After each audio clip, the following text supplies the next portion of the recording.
So this is going to be my video for Tombstone. If you guys want a supplemental video, I can definitely do that. I am planning on taking some of the stills I took in Tombstone and making them photo editing tutorials, and then maybe doing a couple of paintings off of some other pictures that I took. I am going to be editing in some B-roll and some stills so that you guys have an idea.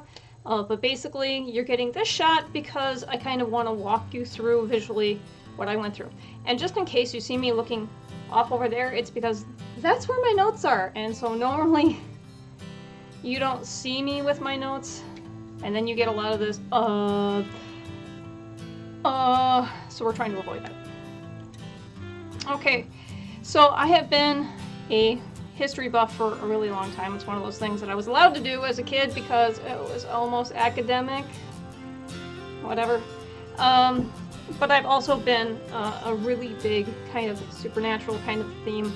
And yes, there's going to be coffee in this video. I've always been a big supernatural kind of buff, ghosts and vampires and all that. So Tombstone has always been a bucket list trip, in both the historical aspect and the supernatural aspect. And yes, I am going to have visual aids because walk with me on this tour. So I picked this up in the airport in Milwaukee when we were waiting for our flight to arrive when we took the trip into Idaho. It goes over a lot of Tombstone's supposed haunted history, including one that when I read it sounded bogus and has been confirmed to be bogus by several locals, and that is the legend of the Swamper. It's the desert. Why would you call a ghost the Swamper? Turns out that that's for the German tourists and all the tourists overseas. So when you go to Big Nose Kate's, they'll tell you all the interesting stories about the Swamper. You take the haunted walking tours and they'll tell you about the Swamper. The Swamper is bogus. Didn't exist. There is a hole in the floor that has kind of a more mundane reason for being there. And don't get me wrong, as it has been I've been referred to as a psychic, a medium, sensitive. And that doesn't mean I cry in my sleeves. And most of you that deal with me on the daily have heard stories about crap I've experienced. So it's really hard to shake me when it comes to things that are supernatural. So when I'm reading about it, I can normally pick up on some of the bogusness. Now, I am going to preface this tour of Tombstone that I had with this disclaimer. Tombstone is a tourist town. There is no manufacturing outlet around there. There's not a shopping outlet around there. There's not... It's in the middle of the Chihuahuan Desert, in the middle of like 5 different mountain ranges. So it doesn't get a lot of rain. It's, what is it? 46 miles out of... Oh, I'm sorry, 65 miles away from Tucson, which is the biggest metropolitan area. So tourism is their only thing that they can really bring to the table. So they cash in on 2 things: the history behind the OK Corral shooting and the Wild West aspect of what the Old West was like. And when the shootings happened at the OK Corral and in Tombstone, understand there was no federal authority there. So the local law and the county law were basically it. So that's how things wound up getting so out of hand so quickly. All right, so this is the first book I'm going to tell you about. I've been reading this for about, on and off for about a month. So this kind of got my taste buds wet for what I was going to experience. After landing in Tucson Airport, I went over and checked out all the pamphlets that are in every major tourist area, and of course Tucson is a hub for a lot of tourism in Arizona, including Cochise County, which is where Tombstone is located. Now, way back when Tombstone was a thriving metropolis, words are hard today, it was the county seat for Cochise County. That has since moved to Bisbee, Arizona, which is about 30 miles southeast of Tombstone. But this kind of interested me because I wanted to see if I ran out of time, which I didn't. If there was anything else I could go look up. So I did pick this up in the airport. Shortly after arriving in the airport, I also saw this, and I don't remember if I picked this up in Tombstone or if I picked this up in the airport. It is kind of interesting. It's got a lot of the advertisements for some of the stuff that's actually in Tombstone and the Bisbee area. A lot of the shops. So I picked it up as kind of a souvenir. And then I went to go pick up my car. And my car is the first problem that I had. I'm going to say it very neat and clean and then move on from it. I did have a problem checking out my car. I didn't appreciate the treatment that I got from Dollar Rental. I did submit a formal complaint about how I was treated at the Dollar Rental place because that treatment that I received while getting my car was so fear-inducing that instead of doing the other things that I had planned on doing around Tucson, including visiting Reed Zoo, there was another place I wanted to go visit, but unfortunately I was like, nope, I'm not gonna go, because I've heard horror stories from travelers who have told of basically stalkers from car lots they've rented vehicles from, following them and then purposely vandalizing their vehicles so that they would have to learn the fear of getting the insurances and the upsells when the car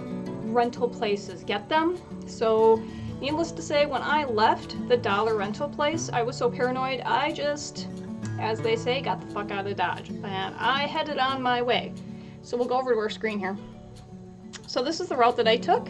Basically, yes, it is an hour and 9 minute drive straight down I-10. Now,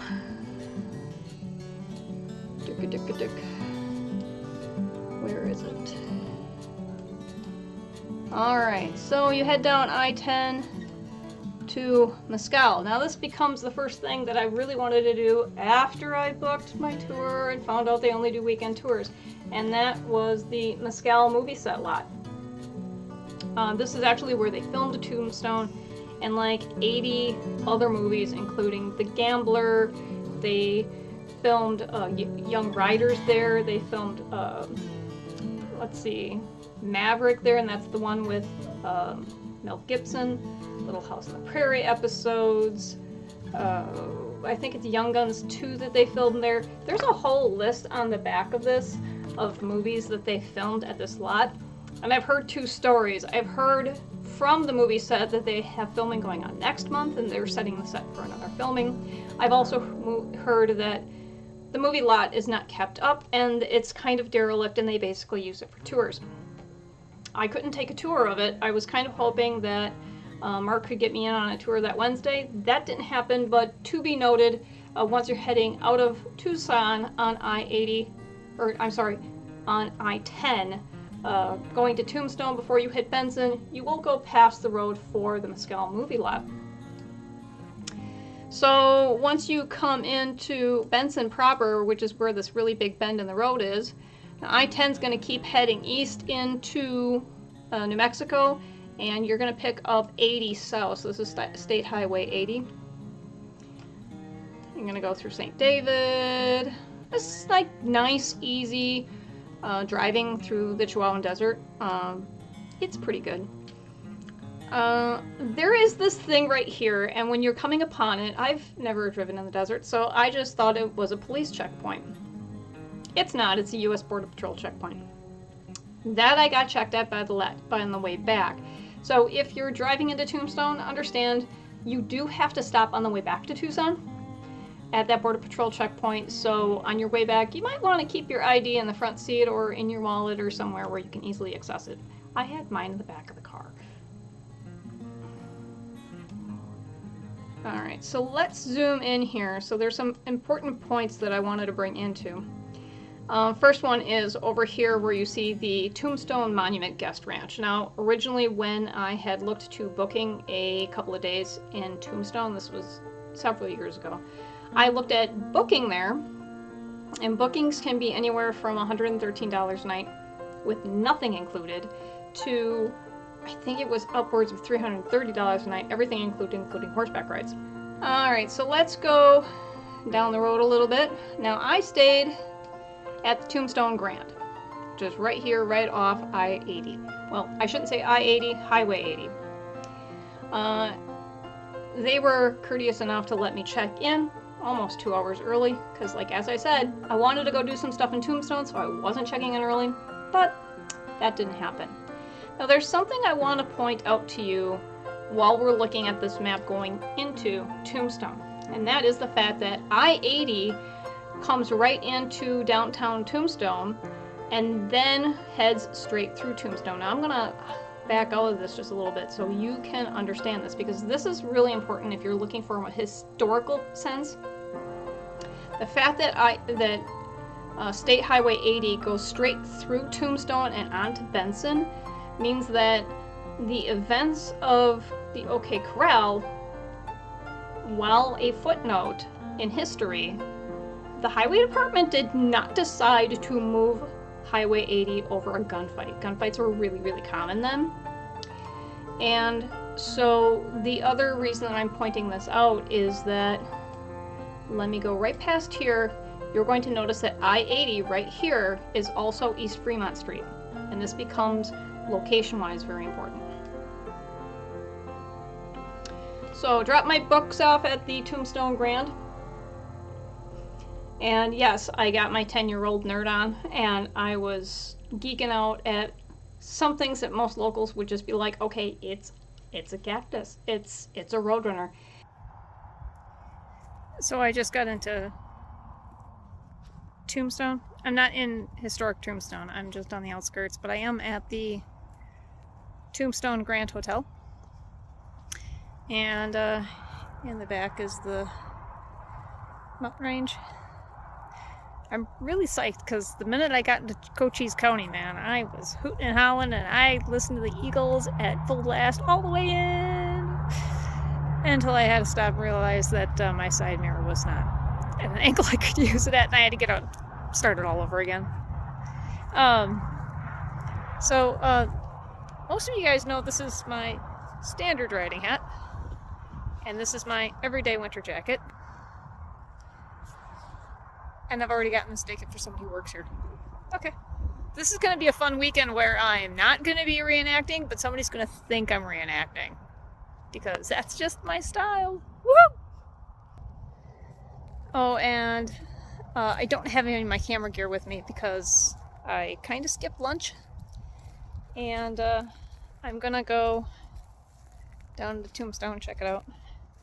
I'm not wearing sneakers because I don't want my white sneakers to get all full of dirt and crap. And I have not gotten to the point where I'm going to go torture something, so it'll probably be myself. But the scenery is real nice.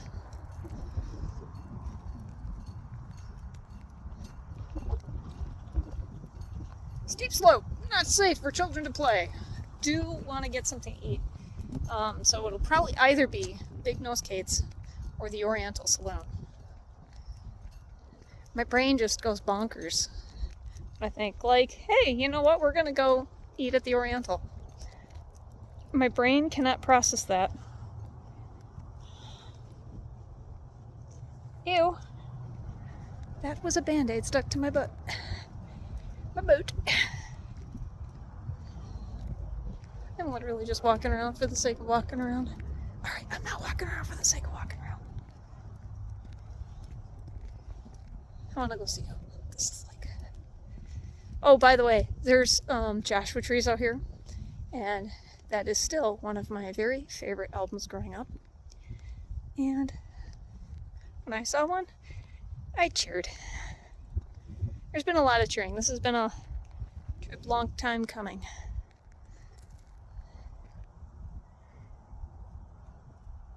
I thought I saw a mule deer.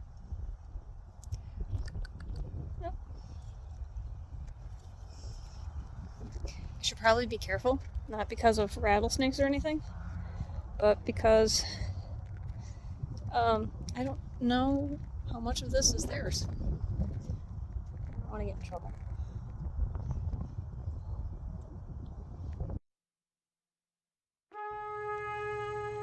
For those who have taken road trips with me, they will know I have a habitual need to cheer over stupid little locations.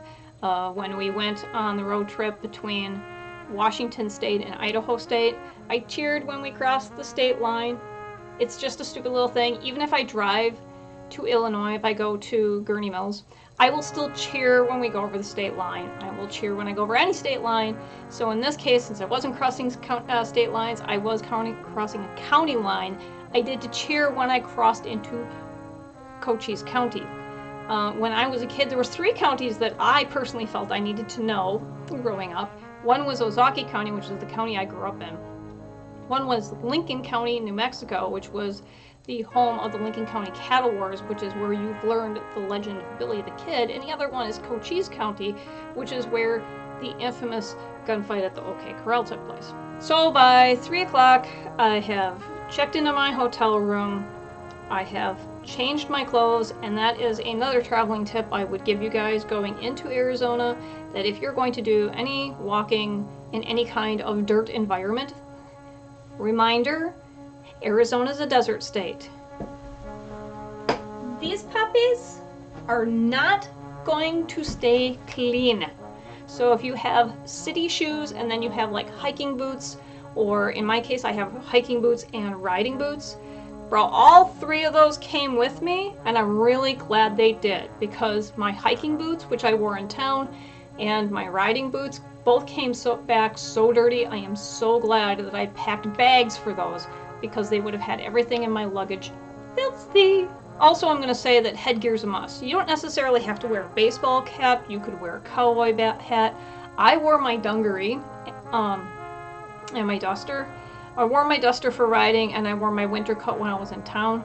But you definitely want something that's going to keep the sun out of your eyes and the sun off your face and off your neck, because you will wind up with a sunburn much faster than you anticipate, believe me. And if you're a kid that grew up in a small town, let me tell you, Tombstone is the epitome that is going to take you back to your childhood. It is a no light, 1 gas station town, and there's not even a repair shop in here. And if you ever get in a tight spot, the Tombstone Marshal's office, yes, they still have a marshal's office, that's a volunteer service. The fire department, which we used to call a fire brigade, that's all volunteer too. This is not a big industrial town. They don't need a manned 24-hour service. So understand, if you call for emergency services, it's all volunteers. So treat them with a lot of respect. All right, guys, let's talk landmarks, because you're going to go to a historic area, whether it's Salem, whether it's Tombstone, wherever it may be, you're going to hit these iconic historic landmarks. So once you're coming down State Highway 80 into Tombstone, the first historic landmark you're going to hit is going to be Boot Hill Cemetery. And if you're not paying attention, you're going to swing right past it and you're never going to see it, because the next building over, which is sort of facing the southbound traffic, is got a big black car on it, and it's way more distracting than this inconspicuous front. Boot Hill Graveyard was also a huge part of Tombstone. Founded in 1879, Boot Hill Graveyard was used until the new cemetery, the new Tombstone City Cemetery, opened in 1884. After the new cemetery opened and began being used, Boot Hill Graveyard was then called the Old Cemetery. The newer cemetery is still being used today. Stories say that Boot Hill received its name from the fact that individuals had died there unexpectedly or violently and were buried with boots intact. However, Boot Hill was in fact named after the Pioneer Cemetery in Dodge City, hopefully helping to maintain tourism in the 1920s. Many individuals from Tombstone are in the cemetery, including victims from the shootout that took place in 1881 between the Cowboys and the Earps on Fremont Street. For years, though, the cemetery was neglected. It was taken over by the desert, and gravestones were removed by vandals. Some began to clean up the old cemetery in the 1920s and doing research so that the grave markers could be properly replaced. I'm going to put links to all of this backstory and information if you guys want to research it more down below in the descriptor, including one for the Tombstone Chamber of Commerce, where you guys can read further into this if you're into the history of Tombstone. The second thing we're going to find on our trip up the road down I-80, right around this bend here, where I-80 turns into Fremont Street, is the Wyatt Earp house. Now, I did see a couple of reports that this was not actually Wyatt's house and that this wasn't actually Virgil's house and that things were a little switched around. I did talk to a couple of local historians. Those have been verified that these are actually where Wyatt's house were and where Virgil's house was, and that's why Ike's Mini Mart is right over here, kind of in commemoration of Old Man Clanton, who had his house there. So whether or not the facts are right or the stories are right, the locations are fairly accurate. So the Wyatt Earp house now is a B&B. Virgil's Corner Bed and Breakfast is a B&B also. And then you have Ike's Mini Mart cattywampus from that. At this point, I do not think you can tour the Wyatt Earp house, and it is a rebuild that happened in the 1920s and 30s. Tombstone, as a historic town, has gone through a lot of dereliction, where it has been just left to up and die. So many of the historical locations are they have either burned to the ground and have been rebuilt and restored with modern conveniences like running water, toilets, and lighting, or they have been left basically as they were. All right, so Fremont Street and Highway 80, you're going to see a huge sign for an empty lot that says OK Corral. And across the street, you're going to see a sign that says OK Corral as well. Now, coming down I-80 where you are on Fremont Street proper, where I parked all the time is I parked over in this empty lot across from the Tombstone Marshal's office, which is the historic old City Hall. We'll go over what the history on that one is proper. But understand, when you've traveled this 3-city block area of Fremont Street, while you hear about the OK Corral, the gunfight didn't actually happen in the OK Corral. It happened outside the OK Corral in an empty lot, and it spilled out, wait for it, onto Fremont Street. That's why I said it's important that you keep an eye on the fact that once you're traveling down I-80 and it turns into Fremont Street and it goes on to Bisbee, that there's no way the highway department's going to rearrange where the highway goes for one historical thing that at the time wasn't a really, really big thing. The reason that I bring up the fact that the OK Corral spilled out onto Fremont Street is because there are reports that Tom McLaury's body was actually found across the street from the OK Corral, slumped up against a building, and that Billy Clanton had died actually in Fremont Street, and Frank McLaury had died just outside on the sidewalk of the vacant lot. And also that there were some reports back and forth that the gunfight was originally called the gunfight on Fremont. However, for accuracy purposes, since Fremont is a section of Highway 80, and as you can see it goes for many, many, many blocks in Tombstone, they just called it the OK Corral so that you would get a pinpoint idea of where it was. And as I'm kind of going up the road here, you're going to see Fly's Photography right here. And this Tombstone Martial Art office, which used to be the old City Hall. And you're just across the street from Shefflin Hall. So this parking lot is where I chose to park when I went there, and I chose to go in an off season. And of course, as dumb as this is, yes, I parked here and then went in on 4th Street. So once we get to this sharp left here, I'm on foot. So let's talk about Shefflin Hall here. Okay, so there's 2 big entertainment theater halls. One is the Birdcage, which everybody knows about, and the other one is Shefflin Hall. So you're actually parked across the street from Shefflin Hall when you park in that parking lot. And let me give you some history of this. In June of 1881, Shefflin Hall was opened and built by Al, the brother of Ed Shefflin. It was used for more than just a theater. It was also a recital hall as well as a meeting venue for the citizens of Tombstone. In the Southwest U.S., this building was considered the largest adobe structure standing. Now, Wyatt and Morgan, according to the City Chamber of Commerce were both at a performance at Shefflin Hall when Morgan was shot dead by the bullets of an assassin. This is according to the Chamber of Commerce, that he actually would have been shot in Shefflin Hall and not at Campbell's and Hatch's. We've got our first kind of conflict of interest here. There's something that I feel the need to address, and that is the distinction of a place of historical importance versus the original buildings and those that are rebuilt with historical accuracy. So, and there's two big fires in Tombstone that I need to mention. The first one is in June of 1881, and this is the biggest historical fire. It was started in front of the Arcade Saloon on Allen Street, just east of the Oriental. The fire destroyed 60 buildings, including the Oriental Saloon. Now, Milt Joyce, who was the bartender and owner of the Oriental at the time, rebuilt the Oriental Saloon, and in the second fire of 1882, in May of 1882, that building managed to be preserved by Milt. Shefflin Hall, the epitaph on Fremont were also saved. As you go through and you walk the streets of Tombstone and you're looking for historical accuracy, rebuilt accuracy, and movie accuracy, you're going to see a lot of people just push the movies aside and say, well, they managed to spell the town right. But however, you are not going to be able to go just about anywhere in Tombstone and get away from that 1993 movie. The deluxe hotels along Allen Street, being the Browns, the Cosmopolitan, the Grand, were all destroyed. None of them were rebuilt. The Occidental, the Abrahama, Campbell and Hatch's, and Hafford's saloons were all burned. The Golden Eagle Brewery went up in smoke, but was later rebuilt as the Crystal Palace. Now, the Crystal Palace also does double duty as the Longhorn Restaurant. So when you're looking for your places of orientation when you're going down Allen Street, keep all of that in mind.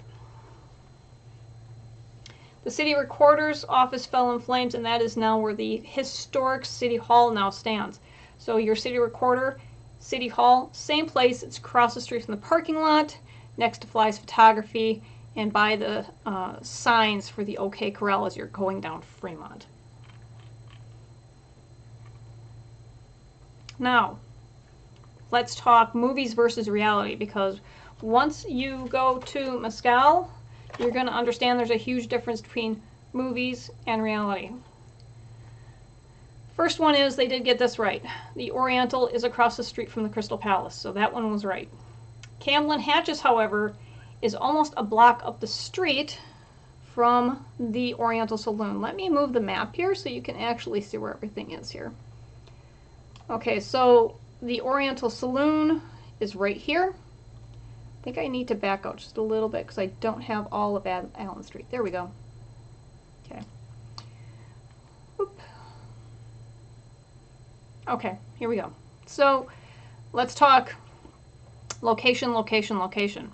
So the first plus to the 93 movie Tombstone, the Crystal Palace, which is right here, is right across the street from the Oriental. Campbell and Hatch's, however, is not right across the street, nor is it really in the same sort of area. Campbell and Hatch's is actually over here. I don't know if they tried to build it back where it was supposed to be, or if they just put a footnote there. Actually, yeah, I think that's... I have pictures of it. I should put a picture up here. So Campbell and Hatch's is actually down the block from the Crystal Palace Saloon. It is on the same side of the street, however, it is not touching the Oriental Theater.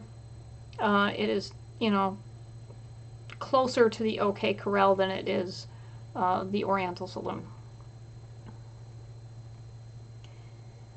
In a few depictions of Tombstone, being both Wyatt Earp's Tombstone and Tombstone from 1993, I have seen the OK Corral within sight of the birdcage.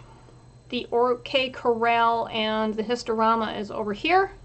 The birdcage is 3 blocks away on the opposite end of the street. It's nearly impossible to get both of those in the same shot. That is Hollywood.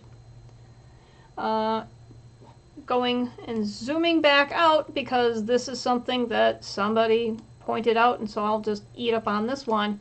Somebody had mentioned that it was really impossible for Wyatt to have sat on his front porch and watched them bury the Clantons and the McClowrys that got shot at Boot Hill. This is true. This is where Wyatt's house is, and you have to go around the bend, actually around 2 bends, to